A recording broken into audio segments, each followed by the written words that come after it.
مفتاح اسماعیل صاحب بخاری صاحب بڑا اہم نام نون لیگ کا سمجھا جاتا تھا ان کی طرف سے پاکستان کی اکانومی کو ابھی بھی واپس آ کر انہوں نے جو ہے وہ سہارا دیا جب اسحاق ڈار صاحب واپس نہیں آئے تھے، رلائے کیا نون لیگ نے ان کے اوپر، اس سے پہلے بھی وہ جو ہے یہ کرتے رہے ہیں، اکانومی کو چلانے کا کام ماہر سمجھے جاتے ہیں، بڑے اہم نون لیگ کے رہنما بھی سمجھے جاتے ہیں۔ لیکن آج جو ہوا ہے وہ یقیناً شاید کچھ لوگ ایکسپیکٹ بھی کر رہے تھے کیونکہ ان کی طرف سے تابڑ توڑ جو ہے وہ حملے پارٹی کے اوپر کیے جا رہے تھے۔ مفتاح اسماعیل اور شاہ محمد شاہ کو پارٹی عہدوں سے فارغ کیا گیا ہے، کیا پارٹی نے فیصلہ کر لیا ہے اب اناف اب مزید جو ہے وہ نہیں لیا جائے گا اس طرح کا کرٹیسزم؟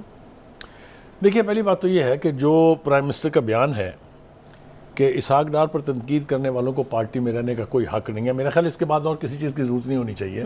میسج جو ہے پہنچ جانا چاہیے متعلقہ لوگوں کو، اور یہ ان کا ہدف جو ہے یہ دو شخص تھے، ایک مفتاح اسماعیل اور دوسرے شاہد خاقان عباسی، کیونکہ بجٹ آنے سے پہلے۔ لیکن بخاری صاحب آپ کو نہیں لگتا یہ بہت عام مرانہ قسم کی بات ہے؟ آپ تنقید بھی نہیں کر سکتے، مطلب حق ہی نہیں ہے اسحاق ڈار صاحب کے اوپر تنقید کرنا۔ دیکھیں، پارٹی کے اندر کے فورم موجود ہیں، وہاں بیٹھ کے آپ جتنی مرضی تنقید کریں اس سے کوئی فرق نہیں پڑتا، لیکن اگر آپ پریس کانفرنسز کریں گے، اگر آپ جلسوں سے خطاب کرتے ہوئے کہیں گے یہ، تو اس سے فرق پڑتا ہے یقینی طور پہ۔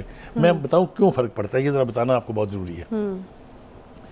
دیکھیے، گزارش یہ ہے کہ مفتاح اسماعیل صاحب کا جہاں تک تعلق ہے، ان کو اہم عہدہ دیا گیا تھا وزیر خزانہ کا، ان کی یعنی قابلیت کی بنیاد پر اور ان کی پارٹی سے وفا اور یا کہنے کہ جو انہوں نے کمٹمنٹ تھی اس کی بنا پر۔ مگر جب پارٹی نے محسوس کیا کہ نہیں، اب میرے خیال سے ضرورت ہے کہ اسحاق ڈار صاحب وہاں چلے جائیں اور ان کو عہدے سے ہٹا دیا گیا، تو اس کا یہ مطلب ہرگز نہیں ہے کہ آپ اپنی پارٹی کے بقیے ادھیڑ دیں۔ یعنی جو کچھ بھی وہ فیصلے کر رہے ہیں اسحاق ڈار صاحب، اس کی فلیتی کر رہے ہیں، وہ اس کو جس کو کہتے ہیں پرخچے اڑانا جو ہے۔ صحیح۔ تو میرا نہیں خیال کہ یہ کسی طرح سے بھی موضوع ہے، اس لیے کہ اعتراض کرنے والے، تنقید کرنے والے تو اور بہت سے ہیں نا۔ آپ دیکھ رہے ہیں نا پیپلز پارٹی کے بیچ کیا ہو رہا ہے، اور پی ٹی آئی تو بہرحال ہے ہی ہے دشمن۔ Any way, having said that, اب آ جائیں شاہد خاقان عباسی پر۔ دیکھیے، شاہد خاقان عباسی صاحب کو اہم وزارتیں دی ہمیشہ پی ایم ایل این نے، اور بہت ہی وہ قریبی سمجھے جاتے تھے نواز شریف صاحب کے۔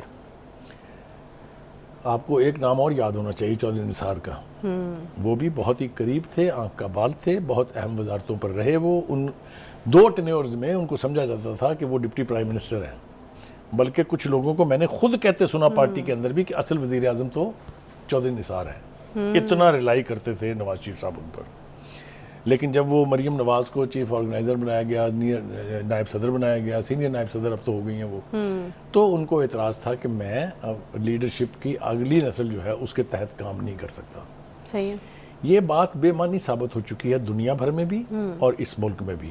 بلاول بھٹو صاحب جو ہیں وہ چیئرمین نہیں ہے پارٹی کے، تو قائم علی شاہ کے بارے میں کیا خیال ہے، جو ان کی پیدائش سے بھی 2 گنا وقت پہلے سے سیاست میں ہے؟ تو یہ قائم علی شاہ کو بھی کہنا چاہیے میں تو نہیں کام کروں گا، جس کے نیچے تو کل کا بچہ ہے۔ ایسا نہیں ہوتا پارٹیوں کے اندر، یہ فیصلے اس طرح سے ہوتے نہیں ہیں۔ پھر ایک اور اہم بات، جب نااہل ہوئے پرائم منسٹر نواز شریف، تو ان کے سامنے یہ چوائس تھی کہ وہ اپنے بھائی کو پرائم منسٹر بنا دیں 1.5 سال کے لیے۔ کوئی 1 مہینہ 1.5 مہینے کی بات نہیں تھی، 1.5 سال کی بات تھی، لیکن انہوں نے شاہد خاقان عباسی کو اپنے بھائی پر ترجیح دی۔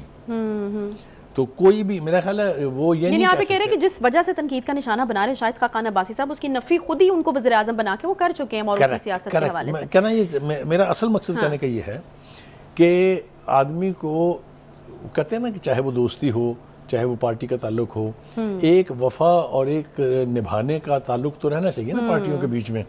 لیکن شاہد خاقان عباسی صاحب نے بھی چھوٹے سے ایک جواز کو لے کے، جس کا وہ تنقید کر رہے ہیں، مخالف پارٹیاں جو ہیں، پی ڈی ایم کی مخالف ہوں چاہے نون لیگ کی مخالف ہوں، وہ ان لوگوں کو کوٹ کر رہی ہیں کہ دیکھیں جی یہ کیا بجٹ، ان کے اپنے بندوں کی سن لیں آپ بات۔ یہ اس طرح ہوتا نہیں ہے کبھی بھی پارٹیوں کے بیچ میں نا، اور نہ ہی اس طرح سے کبھی ہونا چاہیے۔ تو پھر فائنلی الیکشن سے پہلے یہ فیصلہ کر لیا گیا کہ اب جو بھی مطلب پارٹی کو کے لیے obviously ڈیمیجنگ، اگر الیکشن کا ماحول بھی ہوتا ہے پھر آپ کے اوپر تنقید ہو رہی ہوتی ہے، تو پھر میرے خیال میں زیادہ ڈیمیجنگ ہو جاتی ہیں اس طرح کی اسٹیٹمنٹس یا اس طرح کے لوگ جو تنقید میں نے کہا کہ بالکل ٹھیک ہے، جب آپ ایسے کرٹیکل ٹائم پہ، جب الیکشن کا سال شروع ہو گیا ہو، آپ اپنی ہی پارٹی کے پرکھڑے اڑائیں گے تو اس سے بہت نیگیٹو امپیکٹ ہوتا ہے۔ پارٹی کے عہدے جو ہیں ان کے اوپر کس نے بیٹھنا ہے، کس کو یہ سونپنا ہے، یہ ہمیشہ لیڈرشپ کا مسئلہ ہوتا ہے، یہ آپ کی خواہشات پر کبھی نہیں ہوتا ہے۔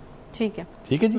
بخاری صاحب آپ کو لگتا ہے یہ اتحاد ابھی جو حکومت کا ٹائم ہے اس تک بھی چل جائے گا, عبوری حکومت آنے تک چل جائے گا, اس سے پہلے ہی جو ہے نظر آ جائے گا کہ کیا بیچ چراہے جو ہانڈی پھوٹے گی؟ سوال کی طرف آتا ہوں. جو پچھلے سیگمنٹ میں ہم بات کر رہے تھے نون لیگ کے اندر تبدیلیوں کی, یا جو پارٹی کے عہدوں سے ہٹایا گیا ہے وغیرہ وغیرہ, اس میں ایک حوالہ دینا بہت ضروری ہے. اگر آپ کو یاد ہو کہ جب ممنون حسین کو پریزیڈنٹ بنایا تھا جناب نواز شریف صاحب نے, تو غوث علی شاہ صاحب کو بہت اعتراض تھا, اور وہ اسی الٹیمیٹلی اعتراض پر پارٹی چھوڑ گئے تھے.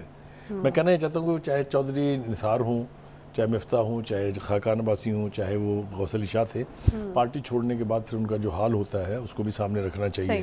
میں کچھ نہیں کہنا چاہتا اس میں اپنی طرف سے, بس صرف میں نے مثال دے دی کہ یاد رکھنا چاہیے. آپ کے سوال کی طرف دیکھیے, پیپلز پارٹی کے اتحاد کے بارے میں بہت سے مسنومرز ہیں. پہلی بات تو یہ ہے کہ پیپلز پارٹی یہ بار بار اعلان کر چکی ہے کہ میں پی ڈی ایم کا حصہ نہیں ہوں, ہمارا حکومت میں اتحاد ہے. یہ وضاحت بھی پیپلز پارٹی کی طرف سے بہت دفعہ آئی ہے کہ ہم کسی کے ساتھ انتخابی الائنس نہیں کریں گے. یہ سٹیٹڈ پوزیشنز ہیں. 2006 میں اگر آپ کو یاد ہو تو میثاق جمہوریت ہوا تھا, اور اس میں جو آپس میں انڈرسٹینڈنگ ہوئی تھی, اس کے نتیجے میں پاکستان مسلم لیگ نون نے اپنا یہ عہد جو ہے اس کو نبھایا, اور سندھ کی حکومت میں کبھی کوئی ہلچل مچانے کی کوشش نہیں کی. اس کی آخری مثال یہ ہے کہ جب مفتاح اسماعیل کا الیکشن تھا تو ایک جلسے سے خطاب کرنا تھا مریم نواز نے, تو وہ بھی اوپر کی قیادت یعنی اپنے باپ کے کہنے پر وہاں نہیں گئی تھی, کیونکہ انڈرسٹینڈنگ یہ تھی کہ سندھ کی پولیٹکس ان کے پاس ہی ہے, پیپلز پارٹی کے پاس. ہیونگ سیڈ دیٹ 2018 میں جب الیکشن آیا تو ایک نئی حقیقت, ایک سیاسی حقیقت سامنے آئی, جس کا نام عمران خان یا پی ٹی آئی آپ کہہ لیجیے. لہٰذا دونوں نے ہاتھ جوڑ لیے کہ وہ اکیلے اس سے نہیں نبٹ سکتے, مل کے اس کا مقابلہ کریں گے, اور وہ انہوں نے کیا بھی. لیکن اب 2023 کے انتخاب آ گئے ہیں. 2023 کے انتخاب آنے کا مطلب یہ ہے کہ یہ اپنی اپنی بولیاں بولنی شروع ہو گئے ہیں. اب آپ یہ بتائیے, جو حکومت میں حصے دار ہوں, جو بجٹ کی اپروول میں کیبنٹ میں بیٹھے ہوئے ہوں ایز وزیر خارجہ, وہ کیسے اس قسم کا بیان دے سکتے ہیں کہ ہم بجٹ پہ ووٹ نہیں دیں گے آپ کو؟ یہ میرا سوال ہے. ٹھیک ہے جی. اچھا جی, اس کے بعد ہم نے دیکھا کہ کچھ بٹرنس جو ہے وہ زرداری صاحب اور ان کے حلقوں میں بھی پائی جاتی ہے, اور وہ اس کے اوپر ہے کہ چونکہ جو نئی پارٹی بنی ہے پاکستان استحکام پارٹی PIP, ان کے ساتھ ان کی ٹلٹ جو ہے وہ نون لیگ کی طرف زیادہ ہے. یہ بالکل ویزیبل ہے. اگر آپ کو یاد ہو جب جہانگیر ترین صاحب لندن جا رہے تھے تو ان کے جو سپوکس مین ہیں یہ اپنے اون چودھری صاحب, انہوں نے ایک ٹی وی انٹرویو میں کہا تھا کہ ہاں کیوں نہیں ہوگی ملاقات ان کی نواز شریف سے. بھائی وہ سٹیک ہولڈر ہیں, بڑے سٹیک ہولڈر ہیں, ان کے ساتھ ملنا, مل کے سیٹ ایڈجسٹمنٹ تک کی بات کرنا جو ہے یہ سیاسی ہے. زرداری صاحب کا خیال یہ ہے, یہ خواہش کہہ لیجیے اس کو, کہ اگر ہمیں 25 سے 30 سیٹیں پنجاب سے مل سکتی ہیں تو پھر وہ جو انہوں نے اعلان کیا تھا کہ اگلا جو وزیر اعظم ہوگا وہ جیالہ ہوگا, یعنی بلاول بھٹو زرداری ہوگا, تو اس خواب کو شرمندہ تعبیر کرنے کے لیے گراؤنڈ ریالٹیز فیوریبل ہو جاتی ہیں اگر ان کو پنجاب سے سیٹیں تو چاہیے ان کو یہاں سے. اچھا, ایسا ہوگا یا نہیں ہوگا یہ ابھی دیکھنے والی بات ہے. اچھا بخاری صاحب, شکوہ یہ بھی ہے پیپلز پارٹی کا کہ نون لیگ اب پنجاب میں ان کو بالکل سپیس نہیں دے رہی. نہیں, پنجاب میں وہ سپیس کیوں دے گی؟ آپ سندھ میں سپیس دینے کے لیے تیار ہیں نون لیگ کو؟ بخاری صاحب میرے خیال میں اس کی ایک اور ریالٹی یہ بھی ہے کہ اگر الیکشن ہے, مقابلہ ہے, تو مقابلہ تو مد مقابل آ کے ہی ہوگا نا. دیکھیے وہ تو پھر اپنے اپنے کنسرن, وہ تو ٹھیک ہے. پیپلز پارٹی کا کبھی گڑھ ہوتا تھا پنجاب. میں ریکال کر دوں اگر آپ کو, بھٹو صاحب نے مرکز میں حکومت بنائی, ایک دفعہ نہیں 2 دفعہ. وجہ یہ تھی کہ انہوں نے پنجاب میں زیادہ سیٹیں حاصل کی تھی. اس کے بعد نواز شریف صاحب نے 3 دفعہ حکومت بنائی ہے, اس لیے کہ پنجاب میں سیٹیں زیادہ تھی. آپ یہ دیکھیں کہ عمران خان نے جو حکومت بنائی ہے وہ بھی اس لیے کہ پنجاب میں سیٹیں ان کی زیادہ تھیں. تو یہ تو ایک ریالٹی ہے کہ جس کی سیٹیں پنجاب میں زیادہ ہوں گی, مرکز میں وہی حکومت بنائے گا.